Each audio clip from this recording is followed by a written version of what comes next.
ভুলে অথবা ইচ্ছায় স্ত্রীর দুধ পান করে ফেললে কি স্ত্রী তালাক হয়ে যাবে? সালাতের সময় হয়ে গেলে আজান শুরুর আগেই কি নামাজ আদায় করা যাবে? ভাত খাওয়ার সময় কি বাম হাতে গ্লাস ধরে পানি খাওয়া যাবে? নামাজের মধ্যে এক সূরা যদি দুইবার পড়ি তাহলে কি আমার নামাজ হবে? জুমার নামাজ পড়া সম্ভব না হলে কি আমি জোহরের নামাজ পড়তে পারবো? সবসময় কি মাথায় কাপড় দিতে হবে? নামাজরত অবস্থায় সিজদা যাওয়ার আগ মুহূর্তে সিজদার স্থানে ধুলা বালি ফু দিয়ে পরিষ্কার করা যাবে কি না? ওযু করার সময় আজান উত্তর দেওয়া যায় কি? বিবাহের সময় ছেলেরা কি হাতে মেহেদি আঙ্গুলে স্বর্ণ দিতে পারবে? গর্ভাবস্থায় সহবাস করা সম্পর্কে ইসলাম কোনো বিধিনিষেধ আছে কি না? কোনো ঘরে প্রাণীর ছবি থাকলে নামাজ হয় না, বিকল্প ব্যবস্থা না থাকলে কি করব? বাচ্চা হওয়ার আগেই তার নাম ঠিক করে রাখা যাবে কিনা? আমি মানত করেছিলাম সুস্থ হলে 500 টাকা দান করব, কিন্তু মনে নেই এতিমকে না মাদ্রাসা, এখন কি করব? কাফনের কাপড় নাকি দরদাম করে কেনা যায় না, কতটা শরীয়ত সম্মত? আমি একজন গৃহিণী, প্রতিদিন সংসারের অনেক কাজ করা হয়, এই কাজ করে কিভাবে সওয়াব অর্জন করতে পারবো? মানে সংসারের কাজকে কিভাবে ইবাদতে রূপান্তরিত করতে পারি? বিলম্ব না করে চলুন আমরা আপনাদের প্রশ্ন উত্তর দেওয়ার পালায়। শরীফুল ইসলাম, আপনি আমাদের ইউটিউব চ্যানেলে প্রশ্ন করেছেন কাফনের কাপড় নাকি দরদাম করে কেনা যায় না, কতটা শরীয়ত সম্মত? এ মাসালা হয়তো কোনো কাপড়ের ব্যবসায়ী তার সুবিধার জন্য আবিষ্কার করছে কিনা, আল্লাহ আলাম। কারণ হলো এই ধরনের মাসআলা থাকলে তো কাফনের কাপড়ের বিক্রেতা যারা তারা লাল হয়ে যাবে, যে কোনো দাম চাইবে, আপনি দরদাম করতে পারবেন না। মূলত এরকম কোনো কথা কোনো দেশে বলা হয়নি। অন্য 10টি জিনিসের মতো কাফনের কাপড়ও আপনি দরদাম করে কিনতে পারবেন, কোনো অসুবিধা নেই। এস এম রেজওয়ানুল খান, আপনি লিখেছেন উভয় পক্ষের বাবা মা বেঁচে না থাকলে বিবাহের নিয়ম তরিকা কি হবে?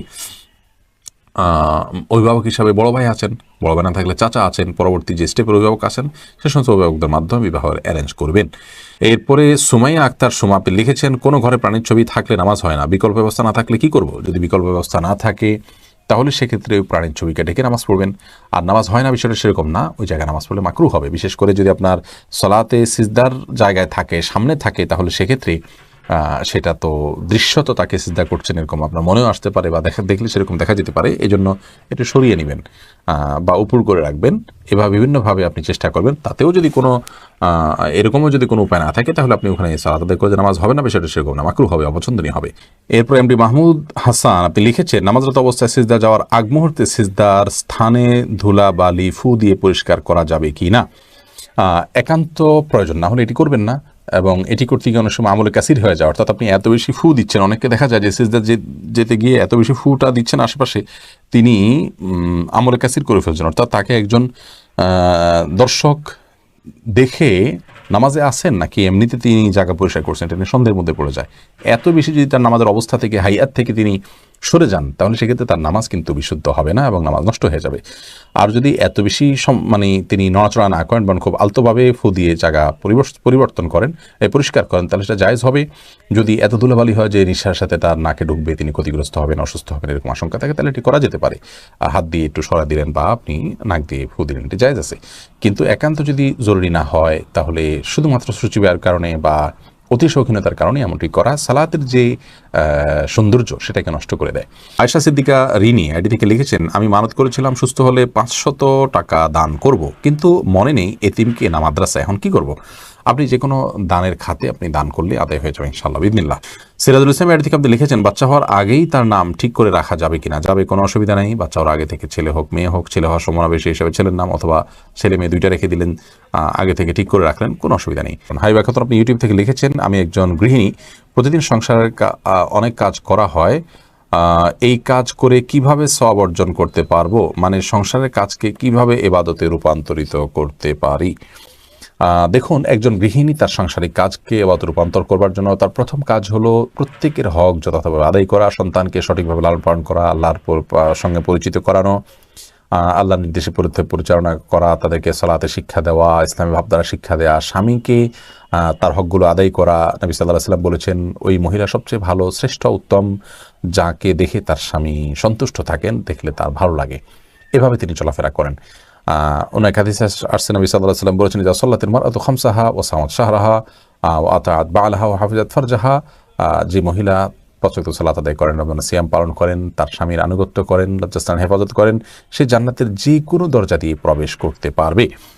তো এই কাজগুলো করার পাশাপাশি আপনি আপনার যখন গৃহস্থলী কাজ করবেন তখন আপনি আল্লাহর জিকির করলেন, সব কাজ বিসমিল্লাহ বলে করলেন, এবং নিজের আমলগুলো সব ঠিকঠাক রাখলেন। অহেতুক অনর্থক কাজ, মোবাইল ইত্যাদি, টেলিভিশন ইত্যাদিতে অহেতুক প্রোগ্রাম ইত্যাদি দেখা বা হারাম জিনিস দেখা থেকে আপনি নিজেকে বিরত রাখলেন, যথাসময় পর্দার মধ্যে থাকলেন, নিজের পবিত্রতা নিজে রক্ষা করার চেষ্টা করেন, ইনশাআল্লাহ বিদিনিল্লাহ এর মাধ্যমে আপনি গৃহিণী হয়েও আল্লাহ তাআলার প্রিয় পাত্র হতে পারেন এবং আপনার গৃহস্থলী কাজগুলোকে এভাবে আপনি পরিণত করতে পারবেন। মোহাম্মদ নাহিদুল ইসলাম আপনি লিখেছেন, অজু করার সময় আজান উত্তর দেওয়া যায় কি?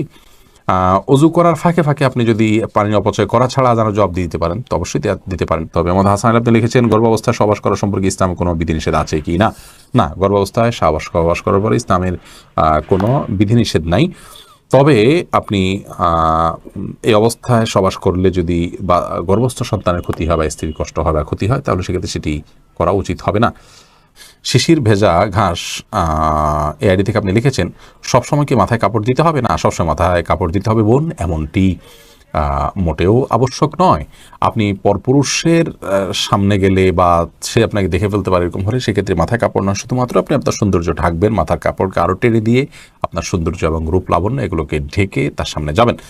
আর এর বাইরে আপনি আপনার বাসায় আপনার বাবা, ভাই, বোন বা আপনার মহিলারা, তারপর আপনার ছেলে, মাহরাম যারা আছেন তাদের সামনে আপনাকে মাথা সবসময় ঢেকে রাখতে হবে কাপড় দিয়ে, এমনটা আবশ্যক নয়। তবে হ্যাঁ, আপনি ফিতনার এই যুগে নিজেকে যথাসম্ভব সেফে রাখার জন্য আপনি অন্য পুরুষদের সামনে, অর্থাৎ বাসার মাহরাম পুরুষদের সামনে, ধরুন শ্বশুর আছেন, আপনার বড় ভাই আছেন, বড় সন্তান, ছেলে সন্তান আছেন, তাদের সামনে মাথায় কাপড় টাপড় দিয়ে থাকতে পারলে ভালো। কিন্তু মাথায় কাপড় দিয়ে রাখতে হবে সব সময়, এটা পর্দার নির্দেশ এরকমটি কিন্তু নয় নিজের পরিবারের সদস্যদের সামনে, অর্থাৎ মাহরামদের সামনে। জয়নাল মুন্সি আপনি লিখেছেন, বিবাহের সময় ছেলেরা কি হাতে মেহেদি, আঙ্গুলে স্বর্ণ দিতে পারবে? মেহেদি এটা নারীদের ভূষণ, নারীরা দিবে, বিশেষ করে হাতে পায়ে, চুলে বা দাড়িতে ছেলেরা দিতে পারে। নবী আলাইহিস সালাম এক নারীর হাত দিয়ে কিছু দিচ্ছিলেন, তো তার হাতে মেহেদি ছিল না। নবী আলাইহিস সালাম বলেছেন যে এটা কি পুরুষের না মহিলার হাত? বলা হলো মহিলার হাত। তখন তিনি বললেন যে মহিলার হাত কেমন যে মেহেদি নেই? তার মানে মহিলারা মেহেদি পড়তেন তখন, তাদের আদা ছিল এটি, কিন্তু পুরুষ সেটি করবে না, অর্থাৎ নারীর সাথে পুরুষ সাদৃশ্য গ্রহণ করা নিষেধ। আর তাছাড়া সাজগোজ এটি মূলত নারীদের জন্য, সাজগোজ বলতে এই জাতীয় অতিরিক্ত যে সাজগোজ আছে সেটি, আর পুরুষও পরিপাটি হয়ে থাকবেন সেটি তো অবশ্যই ভালো। শাহাদাত হোসেন আপনি লিখেছেন, জুমার নামাজ পড়া সম্ভব না হলে কি আমি জোহরের নামাজ পড়তে পারবো? জুমার নামাজ পড়া সম্ভব না হলে, মিস হয়ে গেলে তো অবশ্যই জোহর নামাজ পড়বেন। মোহাম্মদ হাসান আলী কিন্তু কেন মিস হলো? অবহেলার কারণে মিস হলো, সেটি গুনাহের কথা সামনে থেকে সাবধান হতে হবে। মোহাম্মদ রহমান আপনি লিখেছেন, ভাত খাওয়ার সময় কি বাম হাতে গ্লাস ধরে পানি খাওয়া যাবে? যাবে, বিশেষ করে বাম হাতে পানি নিয়ে ডান হাতে ঠেক দিয়ে অনেকে খান, অর্থাৎ দুই হাত দিয়েই খেলেন আর কি, এটা জায়েজ আছে, কিন্তু উত্তম হলো আপনি সরাসরি ডান হাত দিয়ে পান করা। কারণ নবী করিম সাল্লাল্লাহু আলাইহি ওয়াসাল্লাম এক কৃতদাসকে বাম হাতে খেতে দেখে বলেছেন, কুল বিয়ামিনিক, তুমি তোমার ডান হাতে খাও, অকুল বিমায়ালিক, এবং তোমার সামনে থেকে খাও। তো বাম হাতে পান করা এটা সুন্নাহর খেলাফ একটি কাজ, এটি করা উচিত নয়। ডান হাতে যথাসম্ভব পান করা উচিত, কিন্তু ডান হাতে আমাদের খাবার লেগে থাকে, বিশেষ করে আমরা যারা এই সাবকন্টিনেন্টে থাকি, আমাদের খাবারগুলো এরকম যে ভাত তরকারি ঝোল টোল দিয়ে খেতে গেলে আমাদের হাত মেখে যায়, গ্লাসে ধরলে নষ্ট হয়ে যায়, সেখানে আমরা আঙুল চেটে খেয়ে তারপরে ধরতে পারি, সেটা আমাদের জন্য অধিকতর সুন্নাহর নিকটবর্তী এবং ভালো। কিন্তু যদি কেউ বাম হাতে খেয়ে ডান হাত দিয়ে ঠেক দেন, তাহলে সেটাকেও আপনি আপনার ভুল বলবেন বা গুনাহ হয়েছে এরকম বলার কোনো সুযোগ নেই, সেটাও করা যেতে পারে। অনেক ওলামা ইকরাম সেই পরামর্শ দিয়ে থাকেন। মাহদি হাসান আপনি লিখেছেন, নামাজের মধ্যে এক সূরা যদি দুইবার পড়ি তাহলে কি আমার নামাজ হবে? কোনো অসুবিধা, নামাজ হয়ে যাবে। এক সূরা যে একাধিকবার পড়তে হবে, এক সূরা যে একবার বেশি পড়া যাবে না, এমন কোনো বাধ্যবাধকতা নেই। আমরা সূরা তারাবির সালাতে যে পড়ি, এক রাকাতে তো অনেক সূরাও পড়ি, তাই না? কোনো অসুবিধা নেই। জান্নাতুল ইমিন আপনি লিখেছেন, সালাতের সময় হয়ে গেলে আজান শুরুর আগেই কি নামাজ আদায় করা যাবে? সালাতের সময় হয়ে গেলে আজান শুরুর আগে আপনি সালাত আদায় করতে পারেন, কোনো অসুবিধা নেই।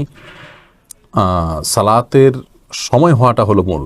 ইন্না সালাতা কানাত আলাল মুমিনিনা কিতাবাম মাওকুতা, সালাত নির্দিষ্ট সময় আদায় করাটাকে ফরজ করা হয়েছে।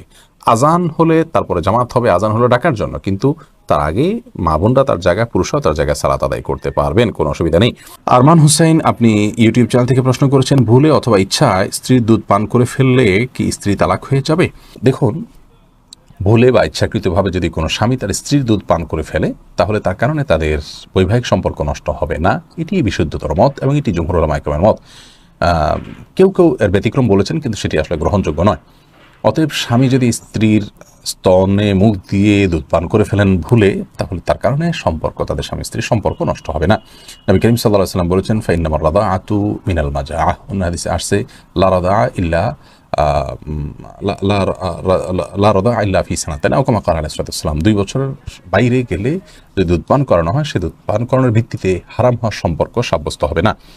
এবং এ বিষয়ে দুরুল মুখতারের মধ্যেও স্পষ্ট ফতোয়া রয়েছে, এবং প্রয়োজন ছাড়া আপনার প্রয়োজন ছাড়া আপনার একজন মানুষ অহেতুক কর্মকাণ্ড থেকে যথাসম্ভব, বিশেষ করে যেখানে নানা রকমের রিস্ক আছে, নানা রকমের আপনার সুবিধা অসুবিধার দিক সেখানে চলে আসতে পারে, এ ধরনের বিষয়ে মানুষ যথেষ্ট সাবধান এবং সচেতন হতে হবে। স্ত্রীর দুধ যদি অনিচ্ছাকৃতভাবে কারোর মুখে চলে যায় এবং সে পান করে ফেলে, তাহলে সেটা মানে ইচ্ছাকৃত যদি কেউ করে তাহলে সেটা নাজায়েজ হবে, গুনাহের কথা হবে। যদিও কোনো জায়েজ বলেছেন, কিন্তু নাজায়েজ এবং গুনাহ হবে এই মতটি অধিকতর শক্তিশালী।